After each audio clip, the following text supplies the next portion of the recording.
Howdy, y'all. I'm at the National Cowgirl Museum and Hall of Fame where we're celebrating the release of my new movie, Toy Story 5. GMT starts right now. Yeehaw! Live, this is Good Morning Texas. Good morning, Texas. Happy Monday. Thanks for hanging out with us and starting your week with us. I'm Erin Hunter. Coming up on today's show, we've got a good one indeed. As you saw, Paige is already out and about. She's got Jessie on her side. Toy Story 5 is coming out here very, very soon. So we're going to get a preview of all of the cowgirl-esque things that you can find here in North Texas. Plus, summer is here, or at least it's quickly coming. Sunscreen 101, what you need to know to make sure your skin is protected all summer long. Plus, what to expect at this year's SummerFest. It's one of the biggest, largest Juneteenth-centered community celebrations right here in DFW. Plus, actor, singer, and songwriter Andre Petrie takes the GMT stage this morning with one of his new songs as we celebrate Black Music Month. So, like I said, a jam-packed show indeed. You might as well hang out with us to kick off your week. Let's pop over to the Weather Center, see what's going on outside. Good morning to you, Greg. Hey, good morning to you, Erin. Well, the heat and humidity, that's what's going to be going on for the most part here as we go through the next few days. So get set to sweat just a little bit out there. It's been a muggy start, and it is a muggy morning out there. So that's one of the things you need to know. We're going to settle into this very summer-like weather pattern across North Texas here this week. Again, mainly rain-free. Highs are going to be well into the 90s. That heat index is going to be up over 100 over the next few days. So be prepared for that. We will talk about some very slim rain chances this week and heading into next weekend as well. But for right now, those low clouds still rolling through. These are going to be scattering out, though, a little later this morning, giving way to plenty of sunshine. A little breezy, but the south winds 79 degrees out there for you right now. Getting back into the low 80s, so we're starting to warm up. Heading out to Fort Worth at 81 right now, along with Denton and McKinney. Coming over to Terrell and Canton in the upper 70s, so the temperatures will continue to climb as we go through the rest of today. We're going to top out somewhere in the 90s, lower 90s today. Those dew point temperatures, they're quite warm. We're looking at the mid-upper 70s with those dew point temperatures. Factor that in, so it's going to feel very uncomfortable out there for you, almost unbearable in a few spots. So yes, it is a very muggy morning out there as we look at the muggy meter here for you. So here's that outdoor planner for today. Look at those temperatures as we'll be in the lower 90s, that heat index pushing up close to 100 as we head later into this afternoon. So yes, it will be a very steamy day, plenty of sunny skies with those gusty south winds at 15 to 20 here for this afternoon. So we will be talking about some very hot temperatures wrapping up the week, heading into next weekend as well. We'll have more on that later in the show. But now, Erin, back to you.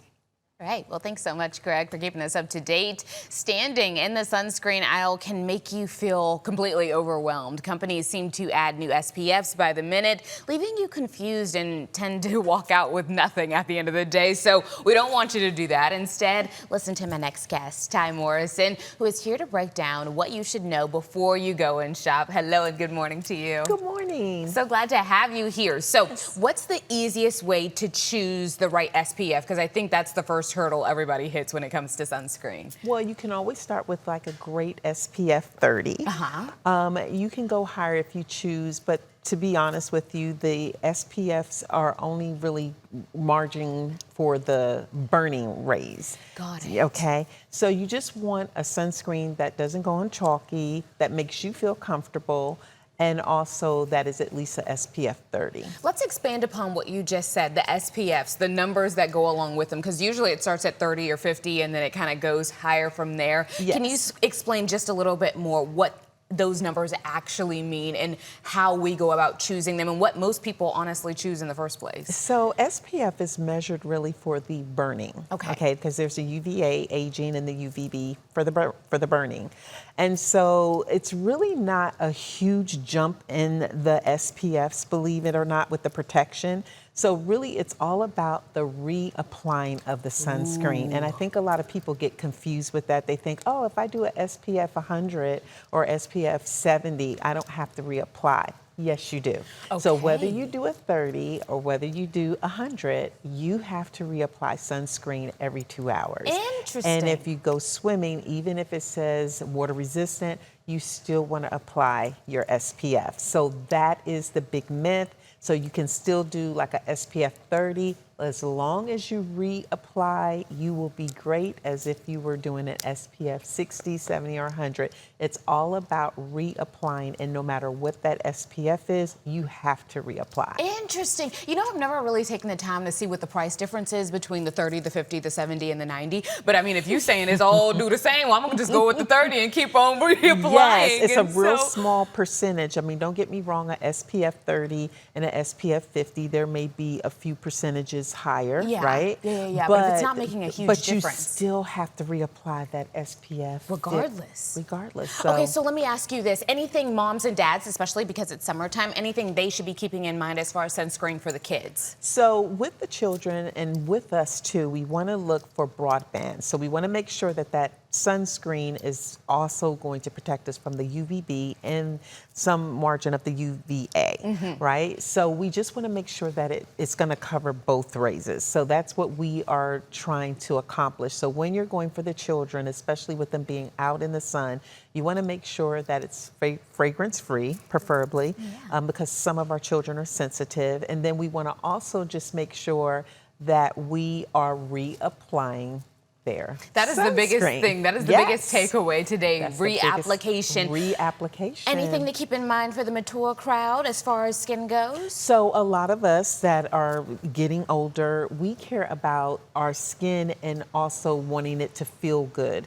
So a lot of great things about the SPFs is that you want a great sunscreen that kind of can go in like a moisturizer that melts into your skin, that also just looks really, really great and hydrating. You don't necessarily want to be greasy looking, but you still want that nice touch that also feels like a moisturizer. Okay, so you led me right into my next question of like acne-prone skin, sensitive skin, deeper toned skin, because Lord knows we do not like when we put on the white sunscreen and it's chalky, and then I'm walking around with an opposite of a tan. And so anything we should keep in mind there? Do we think we should go with a moisturizer as well for that? Well, you just want your SPF to just definitely melt into your skin. Nowadays, a lot of people got the menu or the agenda that we do not want to look chalky. So a lot of people have formulated their products now that really you shouldn't be walking around too chalky.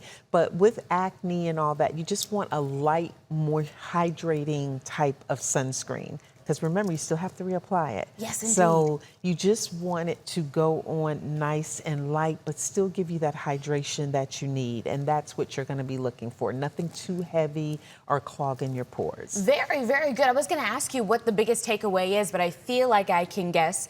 And I think it's reapplication, making sure that we do it over and over. Yes, a lot of people just think, I put it on in the morning and that is it. And no, ma'am. That is not. Make sure we're staying in tune and paying attention not only to ourselves, but to our children as well. Thank you so much for being here this morning. Remind us where we can find you. You can actually find me on Instagram. I know that right now I am redoing my website, but coffeedayspa.com, you can definitely look and check me out there.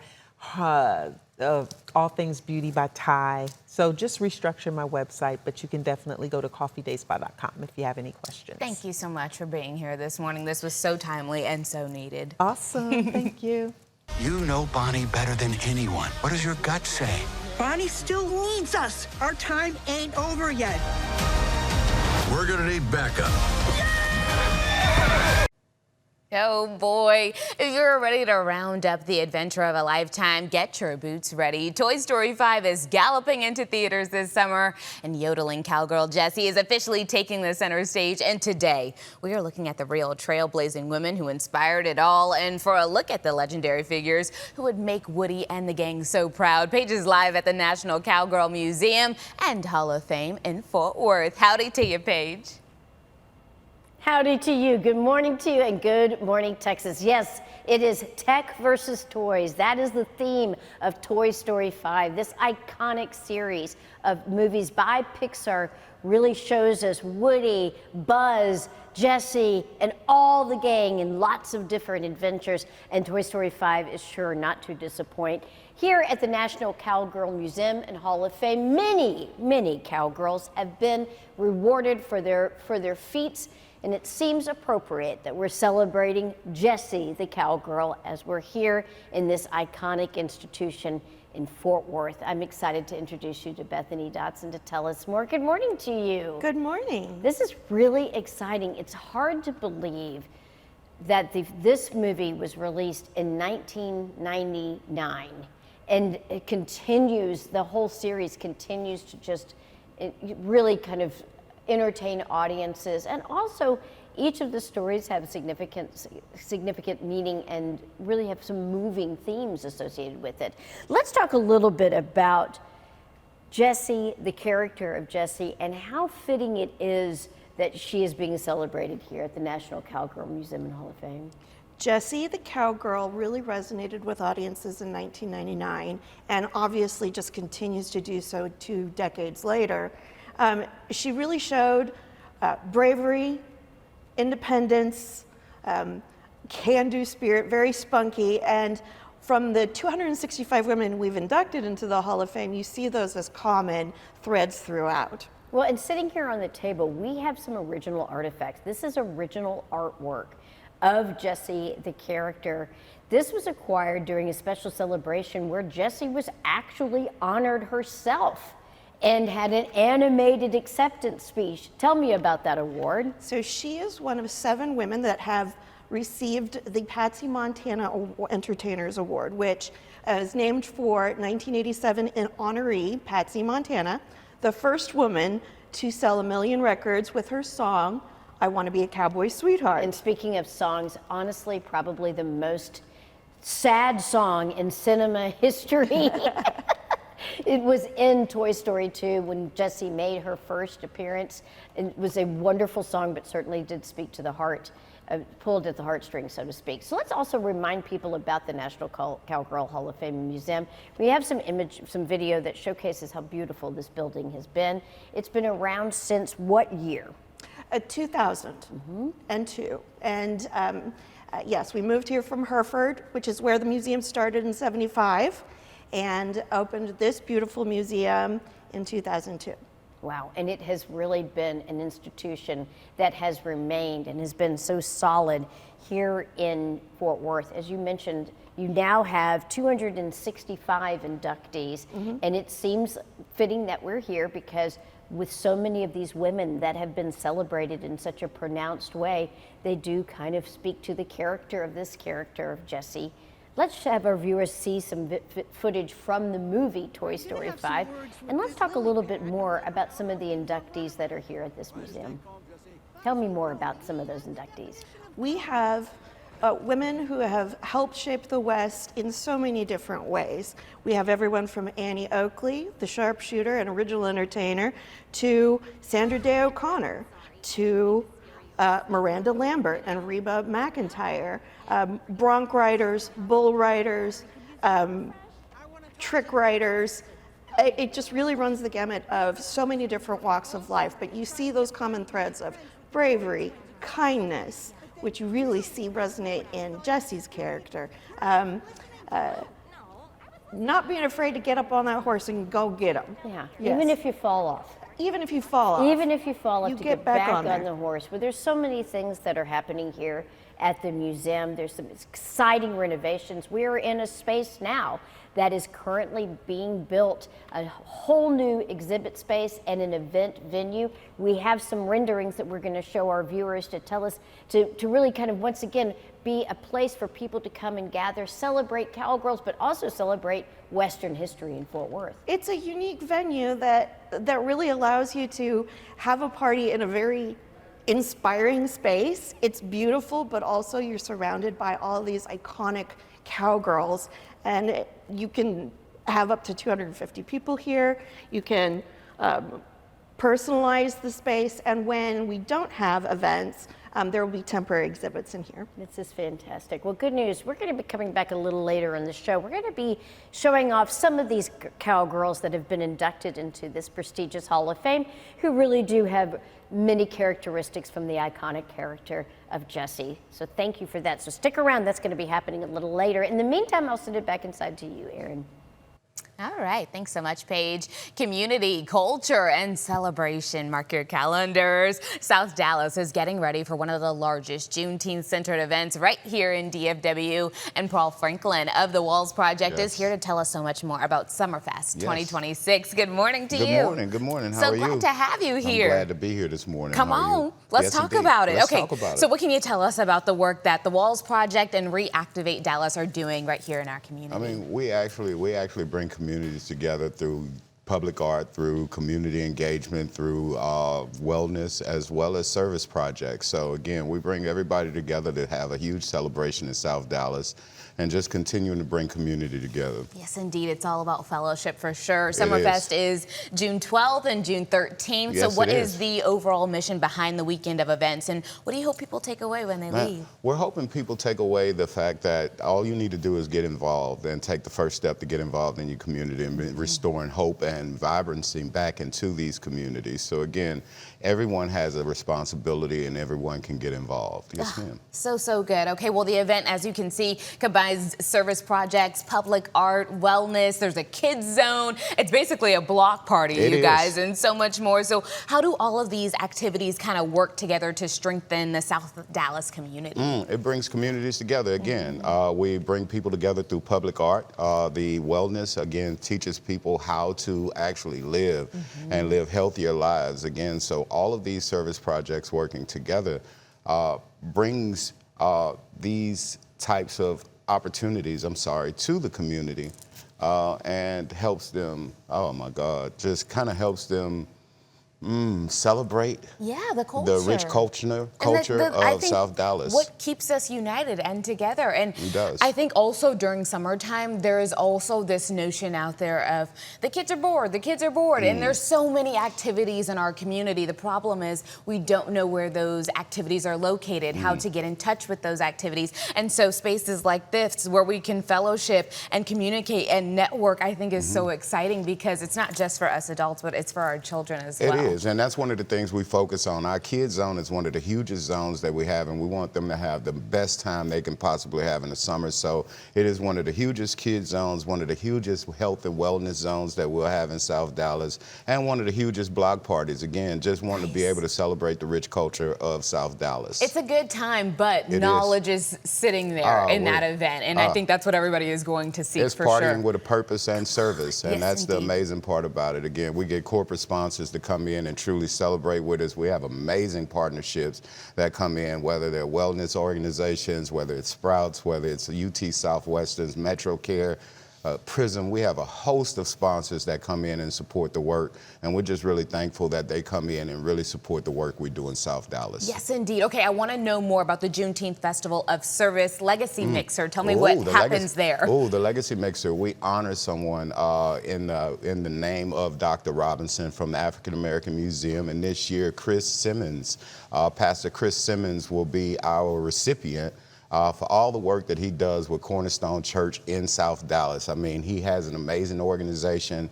He's done so much for the community, and we just want to be able to give that back and give him his flowers while he's here. So the Legacy Mixer honors individuals who exhibit those type of service qualities in the community. So again, Chris Simmons is one of those individuals that we want to honor, and he's just doing amazing work, and we want to lift that up. I like what you said. I want to give him his flowers while he's still here. Most of the time, our accolades get mentioned after we're gone, and so might as well do it while we're still here and can engage, right? We want you to enjoy it. We want you to know how we feel about you. Okay, so tell me, where can people go? How do we get involved? How do we make sure we're there for all the fun? You go to reactivatedallas.com and you just sign up to register to be a registrant. You can be a donate. You can be a donor. You can come out and participate. You can come and enjoy yourself in the kids zone. Come enjoy free food, the block party. It's just an opportunity for community to come together and truly celebrate the rich culture of South Dallas and also represent what Juneteenth and SummerFest is all about. Come on now, because we can't forget the reason why we're partying, and we're partying with a purpose, indeed. We're partying with a purpose, yes, indeed. Paul, thank you so much for being here today. Thank you for having me. Thank you so much. All right, you guys, celebrate Black Music Month. A little later on GMT, Andre Petrie takes the GMT stage for a special performance that you don't want to miss. And we're spilling the GMT on the drama that is spewing from the 10th and final season of Queer Eye. You don't want to miss what Karamo has to say. We're going to talk about it after the break. Don't go anywhere. It is my favorite part of the morning. It is time for some GMT, and if you ain't got the tea, then you must not be watching me. So let's spill it this morning. Karamo from Queer Eye is breaking his silence on the, quote, abuse he experienced while filming their hit show. For 10 seasons of the feel-good Netflix reality show, Brown projected positivity as he helped guide heroes, everyday people chosen to undergo emotional, life-changing transformations as its culture and lifestyle expert. But off camera, he says he was quite depressed. In January, as the rest of his co-stars, Anthony Porowski, Jonathan Van Ness, Tan France, and Jeremiah Brent promoted the show together, but Brown shocked fans by pulling out of all of those press appearances. Now, Brown explained in a People interview that his castmates had, quote, always come together because of the fans, but because of the work I'd done on myself, he asked, if I stay quiet right now and pretend I'm sick or something else, whose peace am I actually protecting? End quote. Brown's decision to draw boundaries came after years of toxicity with several of his Fab Five co-stars, as which you just saw, which was exacerbated by what's described as bullying and unchecked bad behavior by executives and members of production. I want to make sure I'm saying it in a way that is politically correct. The final straw for Brown was when he says he relapsed during the show's 3rd season after 12 years of sobriety. This came after his mom overheard several of his co-stars speaking negatively about him while she visited the set in 2025. And now multiple sources have confirmed that Van Ness, France, and Porowski were all involved in those conversations. And of course, embarrassed, Brown says he never really pushed for details from his mom about what was exactly said. And honestly, I wouldn't either, because I don't want my mom to tell me what my coworkers said about me, especially if it was negative. And so I think when he said in the article, quote, I thought they were my friends, I think that really hits home, especially when you spend over a decade fellowshipping and evolving together. But when you evolve, sometimes you outgrow. And it seems that's what's happening in this situation right now, and that's what he's experiencing. But sometimes you have to wish people the best and just move on. And I think that's what he's doing. I always say, I hope you still eat. You just can't eat with me no more. And I think that reigns true in this situation. So hopefully he finds happiness after this 10th season airs, and he can wash his hands with it. Let's switch gears. All right. Celebrities, they're just like us. Sometimes they try to cut corners to save money or to avoid a hurdle, but it did not work out for Chris Hemsworth. You guys take a look. Want this to be in the segment? They can cut it out, for sure. Nah, no Yes, chance. no. I actually went to the airport once and I had my daughter's passport instead of my son's passport. And they kind of look the same, and they were like, I said, oh, yeah, this is her, and they were like, that's a boy. No, so anyway, that didn't work. So yeah, probably me. The actor revealed in a recent Harper's Bazaar interview alongside wife Elsa Pataki that you just saw that he once tried to sneak on one of their twin sons onto a flight using their daughter India's passport after he grabbed the wrong document. I'm sure a lot of parents have been there before. That certainly did not stop him from trying to use it, although he admitted that he had to tell the truth, of course, once he got caught. Because of this, his son could not fly, so none of them could fly. Turns out even superheroes can't fool airport security. Hemsworth and Pataki, who were married in 2010, they share 3 children together. Daughter India, who's 13, and those twin sons, Sasha and Tristan. And so I have to get in here that the eldest, India, she is following in her parents' footsteps, joining her dad on screen in 2022's Thor, Love and Thunder. And now she is set to join her dad again in Avengers Doomsday, although Hemsworth did say that he had to convince her to actually be a part of the second movie and said that she could use the money to buy a new bike. But they were able to make that trip, as you saw them having a good time in that last video. But of course, they had to get the right passport before they could board. There's your tea of the day, you guys. Let's pop over to Greg and see what's going on outside. All right, it is going to be very warm and humid as we go through this week. Some slight rain chances that we'll show you with that extended forecast when GMT continues after that. Live, this is Good Morning Texas. We had a weekend full of showers, less yesterday, but as we roll into a new week, what are we looking at? Yeah, those rain chances haven't dried up entirely, but yeah, for the most part. Now we're left behind with the humidity from all the rain. Yeah, those temperatures, they will be climbing. Taking you on out to Trend Tower Cam there in Rockwall. Looking at still mostly cloudy skies out there for you this morning. So those low clouds across the area will start to scatter out, thin out a little bit more here as we go through the morning, giving way to some sunshine. Warming up though, 80 degrees, those south and southwest winds, 16 miles per hour there. And as we come back over to Fort Worth, already up to 81 with those south winds at 14 now. So we'll have some partly cloudy skies out there for you now. Mostly sunny later this afternoon. We'll warm into the upper 80s, close to 90 degrees today. So temperature-wise, not looking too bad today. Factor in that humidity, though. That's going to be the thing today, as those daytime highs will be pretty close to normal, but that heat index is going to be up close to 100 as we head into this afternoon, and that's what we're looking at, too, as we go through the week. So those temperatures come up a little bit more as we head toward the latter half of the week. We're going to be in the mid, maybe some upper 90s Thursday and Friday. Factor in that humidity, 103 to 104, maybe a little bit hotter than that, what that feels like temperature late this week. So just be prepared for that. Make sure you stay hydrated if you have to be out for any extended period of time here this week. So yes, that summer-like weather pattern does really settle in. Now, I mentioned some low rain chances. That's going to be Thursday night, heading into early Friday. Right now, some slight chances for a few showers and thunderstorms. We're going to keep that coverage pretty low, only about 20% right now as we head on into a Friday morning. That should be it through Friday, but some low wind rain chances will be with us as we head into the upcoming weekend as well. So speaking of, here's that 14-day forecast for you. Takes us on into the first part of that through the end of the weekend there, heading into next Saturday and Sunday. Looking at those highs in the upper 90s, but again, that heat index over 100 as we head into the weekend. Another slight chance for a few showers and storms Saturday night going into Sunday. Right now, we're keeping that coverage at only about 20%. Now, the second half of that 14-day forecast, it's going to be a hot start to the week. Slight dip in temperatures by the middle of next week with highs near 90. And then as we head on toward Juneteenth, we're looking at those temperatures that heat up a little bit more, mid and upper 90s. And Father's Day, yes, at the very end of the 14-day forecast, looking pretty steamy as well with those highs in the upper 90s. Some stories don't start with glory. They start with grit, with a kid trying to survive the noise, the silence, and everything in between. I grew up in motion, rodeo arenas, back roads, borrowed couches, and long nights that should have broken me. But they didn't. They built me.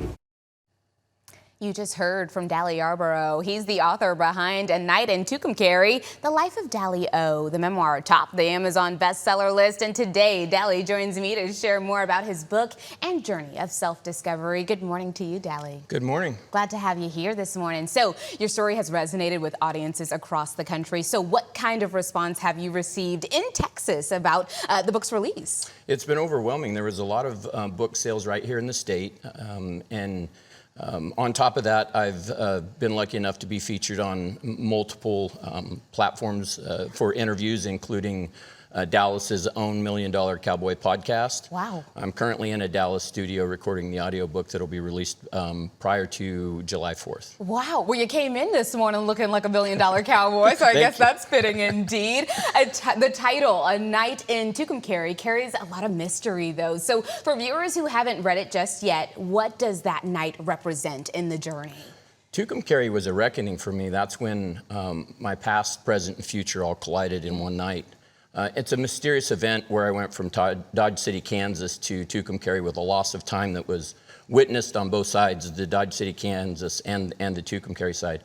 But what it ultimately showed me is that I had this mechanism in my mind similar to a Rubik's Cube that interacts with my life and allowed me to utilize the mechanism to catapult myself into a future and create a different life for myself than I previously had. My goodness. Okay, but taking control and taking the reins of your own life and saying, I'm ready to take it into a different direction, that's big. That's a big jump, and a lot of us get stuck right before that jump of actually doing it. And you've talked about going from rock bottom to the rodeo to football and touring with country music stars, becoming a CEO with the Jet. There's so many different things. Now a best-selling author. So how has that journey reshaped your view of success in general?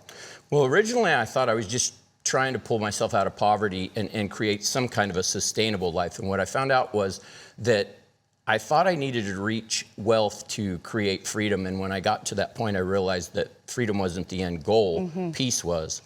and so now I'm on another journey to find peace. Yes, Correct. indeed. But you know what? I think most of us are on that journey and we just don't know it, because you're right. We're so focused on the money, paying the bills, making sure that we can get everything for the kids, and you know what I mean? Yes. And so it's hard and it's overwhelming. And so when you can take control of that and say, listen, I'm just looking for a little bit of peace here and I want to achieve that, I think that's a really good outlook on life. Yes, indeed. You often talk about generational wealth and rebuilding from rock bottom. What's the one message you hope Dallas viewers, or Dallas readers even, take away from what you're saying? Not to let anybody tell them that they can't. They live in a wonderful state that allows entrepreneurs to really succeed here. And I would say pick up a copy of A Night in Tucumcari. I've left little nuggets throughout each chapter that if they allow themselves to sink deep into it and have some self-discovery, I think they'll pull things out of there that allow them to stand up in their own story. Yes, yes, indeed. Okay, let me ask you this, because you came in with the fabulous boots and the great hat and the fabulous jacket. So tell me, you talked a little bit about rodeo and that shot that we heard right before we started talking. Tell me about your experience in rodeo, because I know a lot of us out here are really attached to it. I jumped into rodeo by mistake. It was really just an avenue to pull myself out of poverty, and I thought it was something that would allow me to move around and find what life really held for me, and ultimately it led me to that night in Tucumcari. Rodeo has always been a stepping stone to what the next levels came, the professional football, the touring with the country music singer, and that's really where it started. And I realize here in Texas that it's a big rodeo state. And I think that's why the Texas audiences have been so overwhelmingly supportive of this book. I was about to say, it's quite relatable for everybody out here indeed. But you know what? That resume is long, and I love to see people taking on different things, different journeys in their life spaces, because usually we get one job and we say, this is me. That title becomes who you are. But you said, listen, we're going to keep switching it up. And I think we can all take a page out of your book. So I appreciate you being here, Dally. Yes, indeed. You guys can get the book right there. Grab a copy wherever books are sold. A Night in Tucumcari, indeed. Remember, Dally's book is available, like I said, where they're all sold, but also that QR code that's on your screen. You can scan it right there for so much more information, and follow his journey at Dallio on Facebook and author Dallio on Instagram. If you're looking to set sail on a vacation experience that brings you close to nature, pack your bags. Emily Kaufman, the travel mom, is here with a suggestion. Take a look. I'm Emily Kaufman, the travel mom, and greetings from Alaska, where I'm currently sailing on board Holland America's Eurodam. She is one of 6 ships currently sailing in this region. And Holland America has been bringing guests to this area longer than any other cruise line. And they take all those years of expertise and bring it to create an amazing onboard experience for all of their guests. They've got expert narration, immersive storytelling about culture and wildlife, as well as destination dining, because they believe cuisine is the gateway to other cultures. So they source ingredients locally from Alaska, and they also provide comfort food from the Pacific Northwest. In fact, one of the fun excursions they've curated is you can actually go fishing, bring your catch on board, and chef will prepare it for you to enjoy while you're on your sailing. There are so many ways to enjoy Holland America. It's perfect for all ages, whether you're looking for a multi-generation vacation, family fun, a romantic escape, or even a girls' getaway. And the best place to start learning about planning your cruise is hollandamerica.com. They want you to understand this destination and create amazing opportunities with unique shore excursions, fantastic ports, and so much more. I'm Emily Kaufman, the Travel Mom. For more travel inspo, go to travelmom.com and be sure to follow Emily Kaufman at the Travel Mom on social media. We'll be right back.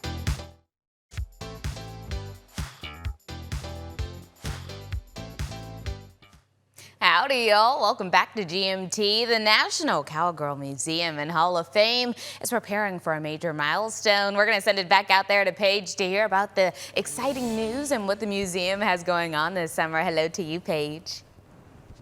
Yes, indeed. Jesse and I are hanging out here at the National Cowgirl Museum and Hall of Fame.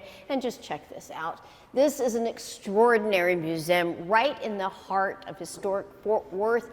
I'm excited to introduce you to Julie Bryant to tell us more. You've got some exciting news. You're about to celebrate the 50th induction. Tell We me are more. just about to celebrate the 50th induction in November. Now the awardees will be recognized here pretty soon. We're going to be announcing those, and then it'll be off to the races when it comes to getting the tickets and getting all the information. So we're really excited to add to more than 265 women here at the Cowgirl Hall of Fame. And these 265 women have certainly made their mark on history, and many of them are still with us. Yes, they are. In fact, you've got a neat exhibit called Tough by Nature. We're going to take a walk in there, as a matter of fact, to kind of get a little bit of a preview of some of the women that are highlighted here, including this little tough gun. Tell me about her. Well, this is a great lady named Heidi Red, and she's really interesting. She's 83 now, and she only sleeps indoors when it's not snowing.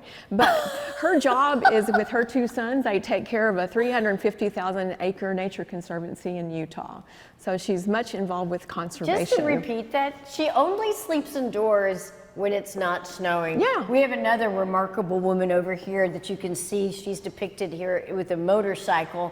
She herself has a big story because she had some notoriety being one of the first competitive female bull riders. Right, that is Johnny Jonkowski, and she convinced the Cheyenne Frontier Days to allow women to ride with men in bull riding. She rode in 1988, but she was also a multiple women's bull rider champion. So again, she's still with us. She's born in 1954, and she definitely is tough by nature, for sure. She certainly is. Yes. These individuals really reflect the character of Jessie in Toy Story, and apparently she'll be having quite a significant role in the upcoming Toy Story 5 movie that's going to be released in theaters nationwide June 19th. Let's take a look at this woman who is, once again, she's like the others, is still with me, and she's making noise, has been on horseback since she could walk. Right, right. This is Jan Yoren. She's from Idaho, and she made her mark in the world as a 5-time saddle bronc rough stock champion with women's rodeo. She competed until she was 63 years old, and she really only quit when one of her grandchildren actually beat her in competition. And speaking of grandchildren, she has 15. She and her husband have 15 children. 15 children. Over 52 grandchildren and over 100 great-grandchildren and counting. Right. These pieces of the artifact also have some significance because she rode that during an unfortunate injury. Yes, she actually broke her neck while she was wearing that shirt. Paramedics had to cut that shirt away, and her sister actually patched that for her. But she's broken nearly every bone in her body, and she's in her 80s now, still blowing and going. Comes here occasionally to speak to people who come to the museum. Attends the induction a lot, but as you say, I mean, these are women that inspired the Jessie Cowgirl persona, that grit, that never die attitude. And also remember to always get back on that horse, as these always women have. Get back on that horse. Once again, check out Toy Story 5. It's in theaters on June 19th. It'll be released nationwide. Let's give them a big Yahoo before we leave. Yeah, you ready? Yahoo! We got more GMT to come. Stay tuned. We're going to be right back.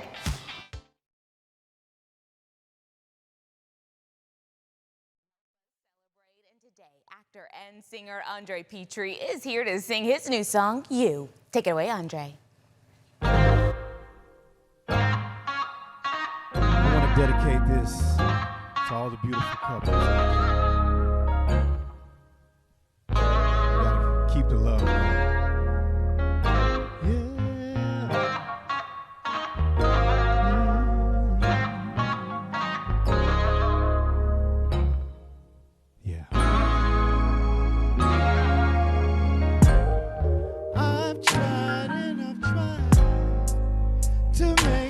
Thing right, but change doesn't happen overnight.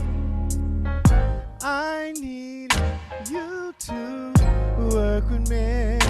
Let's agree to disagree, 'cause I need you here with me.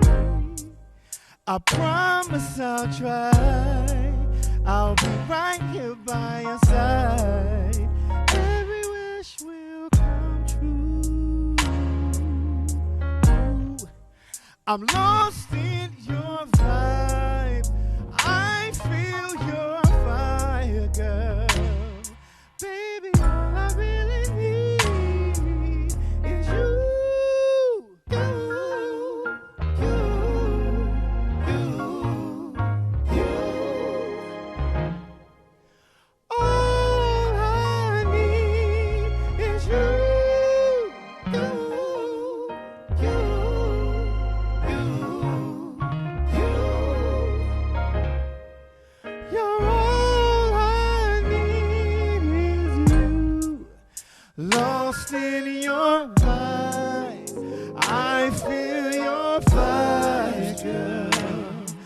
Got me wanna spend forever with you.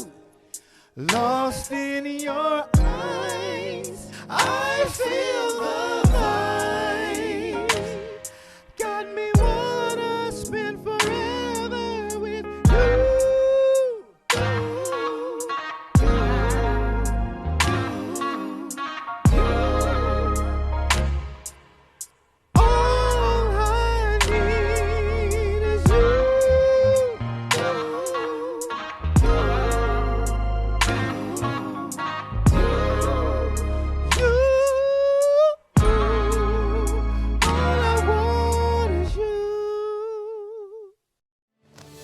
Andre Petrie looking like he's coming straight out of a 2000s music video. I told him all he was missing was a little rain falling down on him. We got you next time. Good morning. How are you? Good morning. So glad to have you here. Yes, I'm happy to be here as well. Oh my goodness. Okay, well, let's talk about his resume. Actor, singer, songwriter, director, and producer. My goodness. How does a guy out of Beaumont, Texas get a resume that long? Well, it started at home with my parents. Shout out to my mom and dad and my brothers. Our Mother Mercy Catholic Church. That's why I started singing in the church choir. Eventually singing in high school and then performing, and then ended up at Prairie View A&M University performing that's there. Right. So just excited, man. God is good. He is a good God indeed. Okay, well, we just heard him perform You. So tell us what inspired that. What made you want to write this song? Were you going through something? Take us back to that moment. Well, shout out to my producer, Terrence, a.k.a. Traction out of Miami. He created it from scratch. So we just was, I grew up listening to love music, you know, R&B music, Sam Cooke, Marvin Gaye, Donny Hathaway, some of the greats. So I just wanted to do my part to keep that love going. I was about to say, literally, as we were watching it happen and listening to you even do sound check this morning, I was like, my mom is going to eat this up. This is her type of music indeed. And honestly, everybody in studio is just feeling it with you. And so what do you hope people will take away after they hear this song? What do you hope they feel in their heart? Just feel good. Yeah. I just want to do feel good music. Get back to us loving each other. There's so much going on in this world, and we just need love. Yes, love indeed. heals all. Well, you've shared this stage with legends like J. Frankie Beverly and Maze. And so what's one moment from maybe your long history of working with some pretty big stars? I mean, what's one that really sticks out? Well, it has to be when I opened up for Frankie Beverly and Maze. Yeah. I went on tour. That was my dad's favorite group. So before he passed in 2015, he was able to see me grace the stage with them. So that was a blessing for me. Wow, Yes. something that you'll hold on to Yes, forever, yes. I'm sure. You've had success on stage, on TV, in film. Do you have a favorite project or role that you've been in that you're like, this holds true to everything I've wanted to do in my career? So right now I'm doing a one-man stage play called The Black Man that deals with mental health. I play 7 different characters along with my business partner, Charnel Brown, a.k.a. Kimberly Reese from the hit NBC show A Different World. So we're in the process of taking this on a world tour. I'm excited about it, man, because us as men, especially us as black men, you know, we need a safe place to be heard and not judged. So God put this on my heart in 2022, and I'm just excited about, you know, what he's doing with the process. That's incredible. I want to dive more into that because I heard you say one man, 7 characters. Yes. How does one even think to start with the script? I mean, how do you keep it separate? Well, I know all these characters. I've been around all these characters, and just life, you know, life teaches us. And again, I was going through a time in my life, you know, with my mom dealing with breast cancer and just some personal stuff. And God put it on my heart to I wanted to create a safe place for us to be heard and not judged.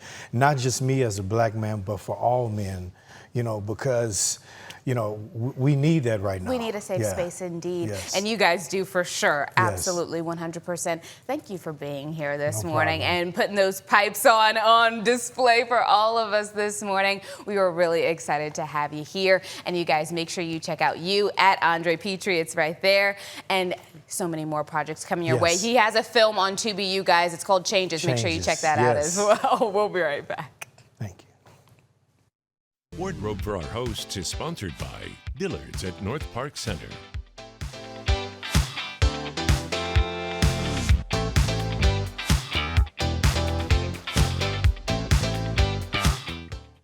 My favorite type of viewer is the viewer who makes it to the end of the show. Thanks so much for hanging out with us today. If you missed anything from today's show, remember you can always rewatch GMT on your own time on the free-to-download WFA Plus streaming app for your TV. You can also download the app on your phone as well. But you can also find so much more on Channel 29 KFAA. Those replays are happening at 1 p.m. today. And if you want more GMT after that, then just go to YouTube, type in Good Morning Texas, and we'll have segments broken out for you there as well, you guys. Thank you so much for hanging out with us today. Remember to be here tomorrow because we're talking all things World Cup, games, fashion, food, all week because FIFA is on its way, you guys. We're ready and prepared. Have a good morning, Texas. I'll see you right back here tomorrow. See you later.